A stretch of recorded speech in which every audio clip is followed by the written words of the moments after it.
the Son of God, took on a human body. Jesus became a person in order to reveal the heart of God to humanity. And when Jesus' friend Lazarus got sick and died, the Son of God wept. But we don't always think about all the different types of losses that people can go through as grief. But the reality is, anything that involves loss is going to involve some sort of grief. That can be something as normal as retirement, moving, switching jobs, your kids moving out of the house. All of these things can cause grief because they're major changes, and any change is going to involve loss. Grief, not only is it appropriate, it's a godly response to loss. God has never wanted us to experience suffering and death. God has never wanted us to experience grief. And when we grieve, it puts us in touch with a fundamental truth about the world we live in, that it's messed up. And God comes to us in those moments of grief, and he says, I get it. I've been here too. The hope that we'll meet our loved ones again one day, that before the throne of God, our yearning hearts will at last find rest. The light of that faith and hope. Grief can make that light shine awfully dim. Sometimes it can make it so we don't know which way to turn, and we don't know where the light is, but it's always shining, and it's always there, and we can always find it again. So when you're lost, look for the light.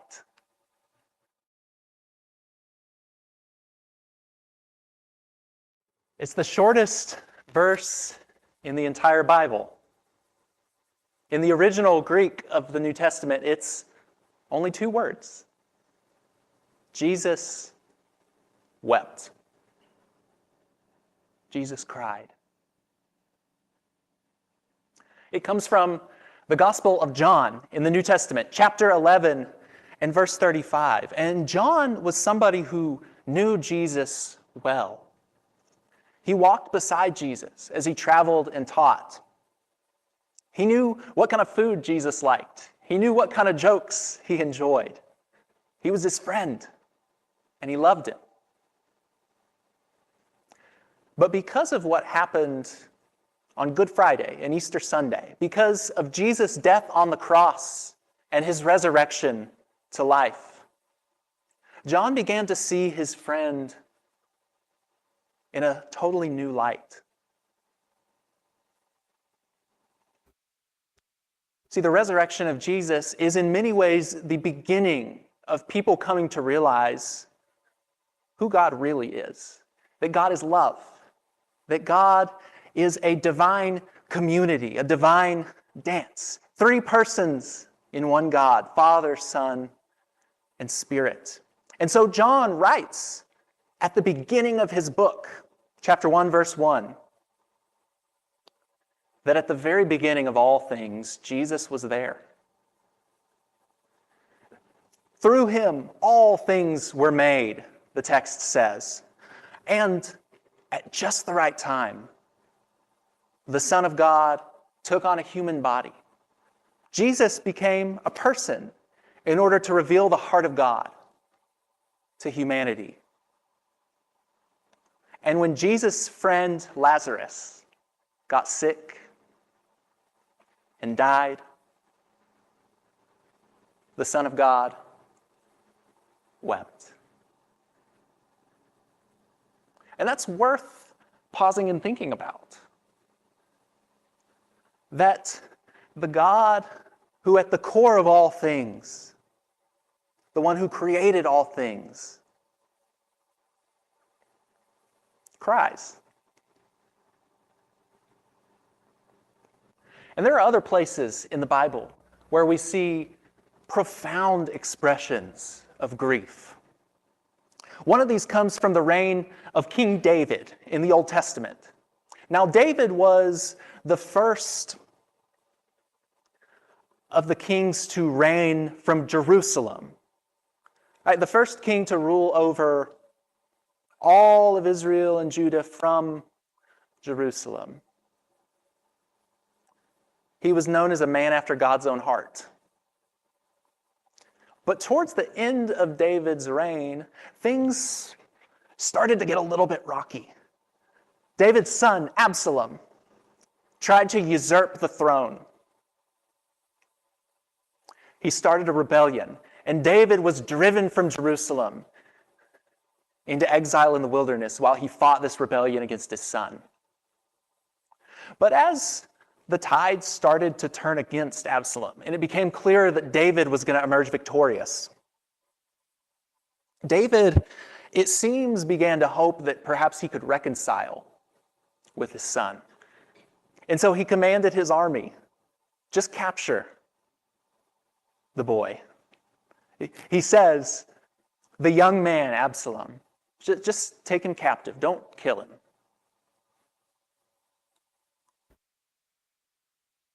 Well, his commanders don't listen. And when David learns that Absalom has been killed in battle, this is what he does. This is the book of 2 Samuel, chapter 18, starting in verse 33. The king was deeply moved and went up to the chamber over the gate and wept. And as he went, he said, "O my son, Absalom, my son, Absalom. Would I have died instead of you, O Absalom, my son, my son." So the victory that day was turned into mourning for all the troops. For the troops heard that day the king is grieving for his son. And later it says that David covered his face and cried out in a loud voice. And if you're one of David's soldiers, you might be thinking to yourself, why would David be grieving the son who wanted him dead and wanted to take everything away from him? And Joab, David's chief general, thought along those lines. He actually goes to David later on and says, "What are you doing? These men who risked their life for you, you're shaming them. You're dishonoring the victory that they won for you." There's always somebody that has an opinion on the right way to grieve or how you should be expressing your grief. But grief is complicated. It's layered, and it's not always easy to understand. And so for David, yeah, his son had rebelled against him. His son had caused a lot of people to die, a lot of bad things to happen, but he was still his son, his boy. And so David, the poet, the eloquent statesman, is reduced to just saying over and over again, "My son, my son." Grief is complicated. So this morning, we're continuing our series on spirituality and mental health. And we kicked off last week by talking about why mental health matters for the church. And why does it matter? Well, because mental health, first, is a huge part of people's lives. Us, our friends and neighbors, our families, all the people around us. So many people struggle with mental health. And if we're going to answer the call of Jesus to love our neighbors as ourselves and to serve and to love the people in our communities, we need to be prepared. We need to be ready to be informed. But the main reason that God or that the church should care about mental health is because God cares. We looked at the biblical story of the prophet Elijah, how when Elijah was going through his own mental health crisis, God took care of him and met his needs. He was there for him and helped him get through it. And so today we're going to be talking about grief. And you might be asking yourself, why grief? Out of all the different things that we could talk about, why are we starting with loss and grief? Well, the answer is actually pretty simple. Not everyone has major depression or major anxiety. A lot of people do, but not everyone does. Not everyone goes through trauma. But everyone will lose someone that they love. Everyone will go through a major life change or life transition that rocks them to the core. In terms of experiences that people can have, there's not much that's more universal than the reality of loss and grief. So it's a good one to start with, because we've all lost something. So in our discussion this morning, we're going to follow this outline. First thing we're going to do is talk about some misconceptions surrounding grief. Because as with any mental health issue, there's a lot of misconceptions. So we're going to go through a few of those, and then we're going to talk about what insights from Scripture we can pull out related to grief. And then third, we'll end with some practical tips for how to help people we know that are grieving. And also, if you're going through grief, some encouragement, some tips to provide you with a little bit of a way forward. So, misconceptions, insights from Scripture, practical tips. So we'll start with misconceptions about grief. And the first one is that grief and mourning are the same thing. Now, we use these words interchangeably, but people who talk about grief professionally like to separate them out because it's helpful. And so, mourning is the things that we do. We cry, we have funerals, we visit a graveside, we share pictures, we share memories and stories. Mourning is the behaviors that we take. Grief is what happens on the inside. It can be a deep sense of sadness. Yes, it can also be anger or guilt. It can be numbness. It can be longing and yearning for what you've lost. Or it can be shoving it all down and trying not to feel anything at all.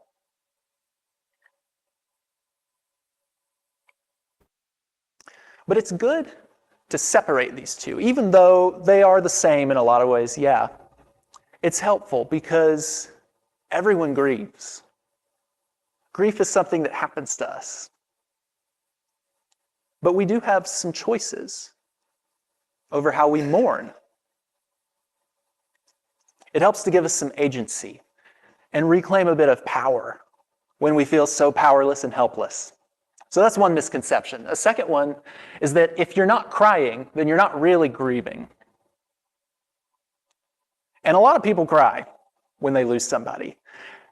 And crying is probably the most common way people express grief. It's one of the most common ways people mourn. But there are a lot of different ways to grieve. There's not necessarily a right way. You know, grief for you, the way you express it, you may not be able to cry, but you might lose sleep. You might have trouble eating, or food just may not appeal to you anymore. You might find yourself being anxious about the future. It can express itself in different ways than just feeling a need to cry. And all of those are pretty normal, pretty valid. Third one is that grief always involves death. Now, I think we probably recognize this on some level, but we don't always think about all the different types of losses that people can go through as grief. But the reality is, anything that involves loss is going to involve some sort of grief, some sort of feeling of separation. And so that can be something as normal as retirement can cause some grief because it's a major life change. Moving, switching jobs, your kids moving out of the house, or moving from childhood to adolescence, all of these things can cause grief because they're major changes, and any change is going to involve loss of some sort. Some losses are more intense than others. But grief and loss go together, even when it's not somebody dying. So a fourth misconception is that grief happens in stages. A lot of you are probably familiar with the concept of the 5 stages of grief. It's one of those things that has just entered culture in a lot of ways. So the 5 stages of grief that most people know are denial, anger, bargaining, depression, acceptance.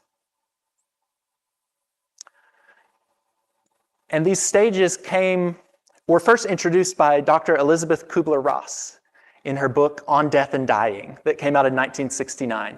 But what a lot of people don't know is that Dr. Kubler-Ross originally didn't come up with these stages when researching people dealing with someone else's death. She actually came up with these interviewing and talking to people who were coming to terms with their own mortality. It was terminally ill patients coming to grips with the reality of their own impending death that she saw these 5 stages. Now, that's not to say that the Kubler-Ross model is not still valid, right? People often express grief through anger or through denial. They get depressed. They eventually come to a place of acceptance about the loss. But I think the word stages can be really unhelpful.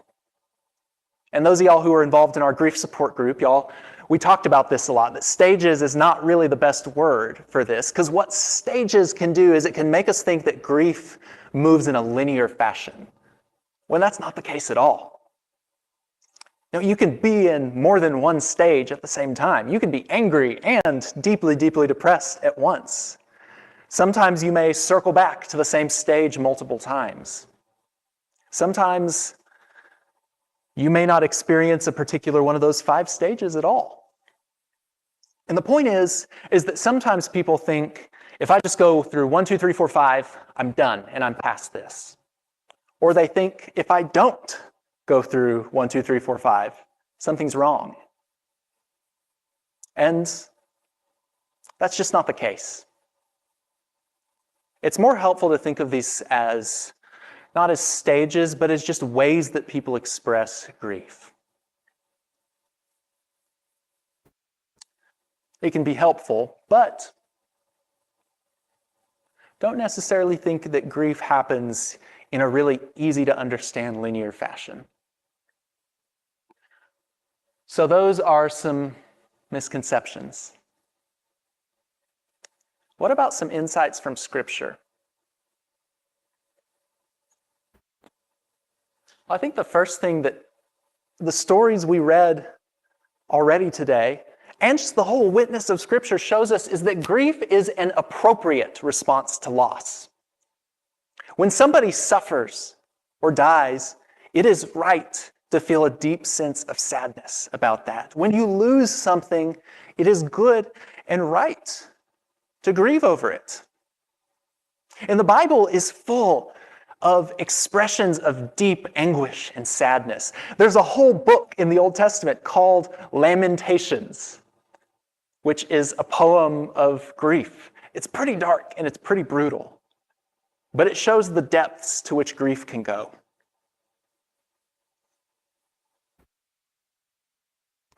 But it's appropriate to grieve, and in fact, it's the right response to loss. Jesus cried, and it's good for us to cry too, even if it hurts.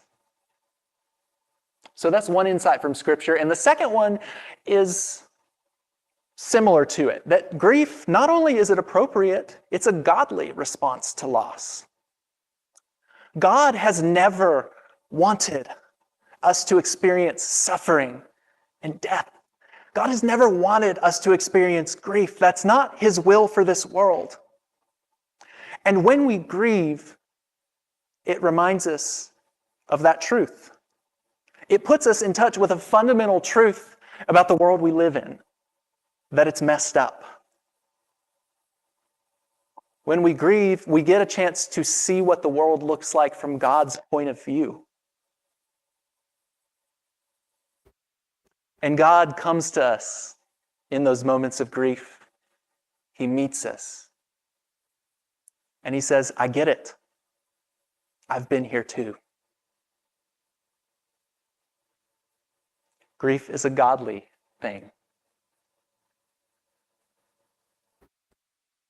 And faith in Jesus, it doesn't take the pain of grieving away. It doesn't fix it, but it can help us to journey through it. Our faith gives us cognitive resources as well as concrete practices that can help us move through and process our feelings of grief. So, cognitive resources, that's just teachings of our faith, things that we know from faith, that death isn't final, that our loved ones live on and we'll meet them again one day. And knowing that we don't know why certain things happen, but we can trust that God is watching over us. These are things that we can remind ourselves of. Truths that it may be difficult to see in hard times, but they give us a lifeline to hold on to. And then there are practices. We can pray, as simple as that is. We can get down on our knees and pour out all of our feelings to God. Our sadness, yes, but also if we're angry, or we don't understand, or we're guilty, we have regrets, whatever it is, we can tell God about it. He's strong enough to take it. We can pray. We can also meditate on scripture that comforts us. Take a moment to breathe, center ourselves, calm ourselves, and in a silent space, a calming space, remember the words of scripture. Sometimes worship can be a good way to express feelings of grief. Sometimes, after you've lost somebody, going to church can be about the hardest thing possible to do.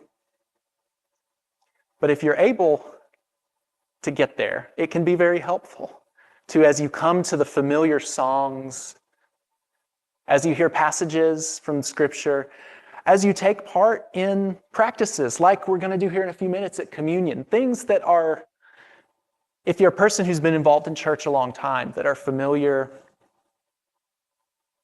allow yourself to see those things in a new light. And as you go to God in worship, allow your heart to pour out those feelings within to God as you worship. You may not have the words to pray, so let the songs and the prayers of others be your words.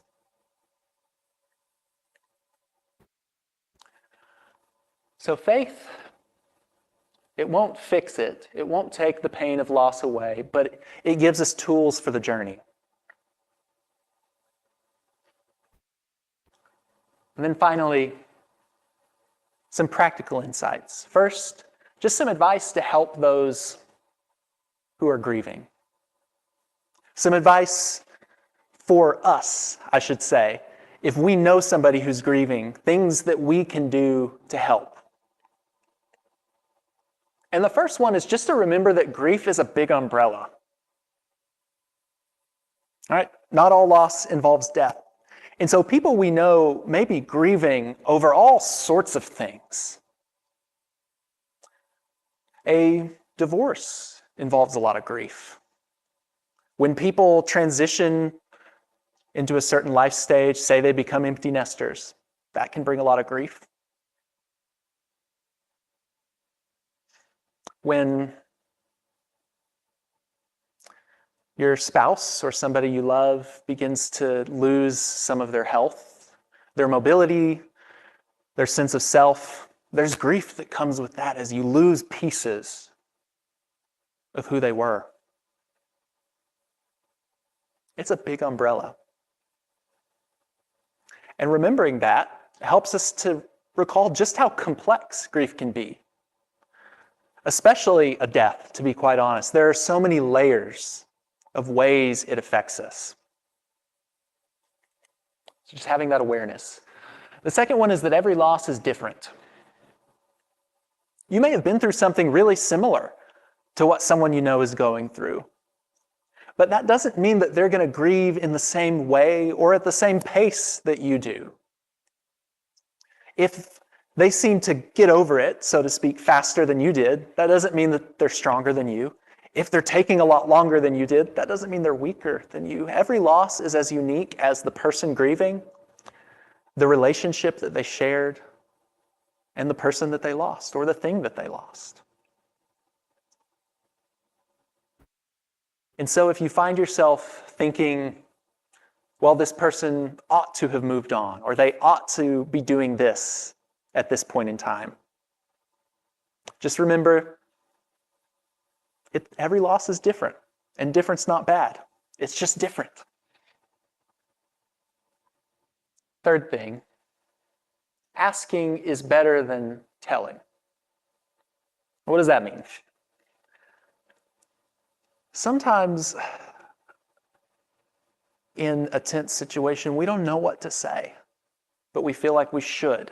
And so we resort to cliches, or we try to give advice that isn't always welcome or wanted in that moment. In most cases, it's a much better idea, rather than making a statement, to ask a question. To ask an open-ended question. Even something as simple as, how are you? If it's sincere, can invite a lot of good responses. But asking, what memories are you thinking about the most? What feelings are you having right now? And then responding with what's called reflective listening. Showing that you really heard what they said. You know, it sounds like this has been a really tough week for you. Or I can hear that you're really lonely right now. I'm sorry. Letting them know that you've heard them and that you're with them. Fourth, help keep the memory alive. Birthdays and anniversaries, the anniversary of a death, holidays. These are times when grief rises to the surface because the gap between what was and what is becomes so much more apparent. Especially in a case where someone's lost someone, remembering those days, being willing to share stories and pictures, it helps. It helps them know that other people are with them, that the one they love isn't forgotten, and that still matters to others as well as them. So keep the memory alive. And then 5, and this goes in with the second one, don't expect necessarily to get it. Grief may not make sense to you when you're on the outside looking in. The grief that people are feeling often doesn't make sense to them either. So don't expect to be able to explain it rationally. I think better than trying to understand or to get it is to listen and then to be proactive. Right? If you think, oh, this person needs to get out of the house or this person needs to do this or that, it's far better to make an attempt to be proactive. Invite them to go do something. Give them a call.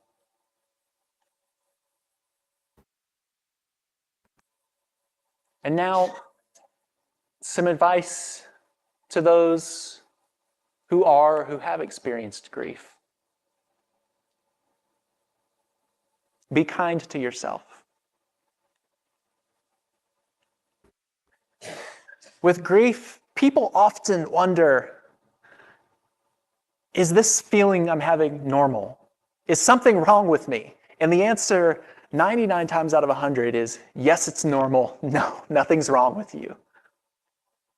But so often we beat ourselves up We feel like maybe I'm just broken beyond repair, when there is still so much joy to be found in life. And so being able, as much as we can, to give ourselves some grace, to go at our own pace with grieving, and to remind ourselves that grief is about one of the hardest things people can do, and we're doing the best that we can. As much as you can, put your feelings into words. That should say feelings into words, not words into feelings. I guess you can do that too, but put your feelings into words. And that could look like talking to somebody you trust. That could also look like writing them down in a journal, doing some kind of exercise where you write a letter to your past self or your future self, to someone you lost. Using pictures or memories or stories to help spur your thoughts. And what this does is sometimes when we get stuck in grief, really making an effort to put words to it can dislodge some of that stuff that's collected in the pipe, so to speak, and help us process through our feelings. A third thing, grief doesn't disappear, but it changes. And the hope is that as time goes on, those feelings of raw hurt give way to more of a sweetness, maybe a bitter sweetness. But there can be some warmth and some comfort in thoughts of what you've lost, who you've lost. But we don't forget, and we wouldn't want to forget. Moving on doesn't mean that the loss doesn't still affect us. It's always going to be with us. But the hope and the prayer is that it doesn't always hurt quite like it does. But grief changes.